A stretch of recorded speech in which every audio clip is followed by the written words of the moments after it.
what we are seeing in President Donald Trump's first war of his second term, which is the war on Venezuela, is in historical terms a return to what is famous as the Monroe Doctrine, a doctrine that was sent as a message to the Congress in December 1823 by President Monroe, in which he asserted that both the Americas, that means the southern half of the American continent, known in Latin America because it was under the power of Spain and Portugal largely, that too was within the American parish, as it were, or American sphere of influence, and that Europe would have to leave.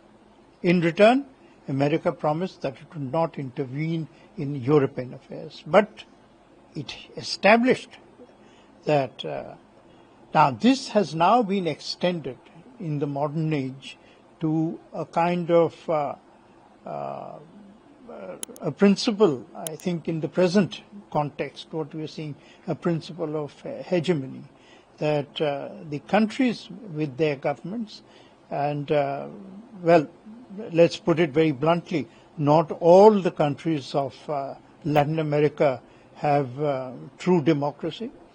And there are questions and doubts about the legitimacy of the vote in Venezuela. But really the conflict there, in my view, is not about democracy or about progress. The conflict there is about something that President Trump has outlined in many ways and across the world. It's about minerals. It's about oil. People do not realize that Venezuela has the largest reserves of oil in the world, much bigger than Saudi Arabia. Venezuela now has over 300 billion barrels of proven reserves. Saudi Arabia has only about 267. Well, I say only in comparison to Venezuela because Saudi is second. And the Trump administration and President Trump wants control over Venezuela. President Trump has shown quite a consistent desire to be America first in its command of the world's minerals, whether in Ukraine or across Africa, in effort after effort, in deal after deal. He has put this at the core of his interests. Well, what's happening in Iran is very much clear that there is already a resentment against the government because of the social unrest is starting now, because of the currency, because of unemployment, because of this difficult livelihood for the normal people of Iran. But the problem of Iran did not start yesterday or just recently. In fact, it has been happening since 20 years when the UN sanction was imposed on Iran because of its nuclear program.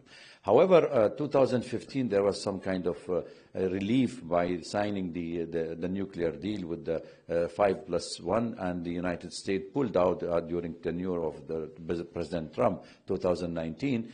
And then he put again Iran under the unilateral sanctions. So therefore, there has a huge impact on the economy, on the people, and the poverty line have been rising in Iran. Overall, and in addition to all of that, actually, what happened recently by the American attack and the Israeli attack, there was also rallying behind the government, the people of Iran, against any foreign intervention. But that does not give the Iranian government a clean sheet that they should not address these issues and bring to the notice of the authorities to make sure that the people of Iran really enjoy at least little breathing of what's happening to them, and their economy should be improved.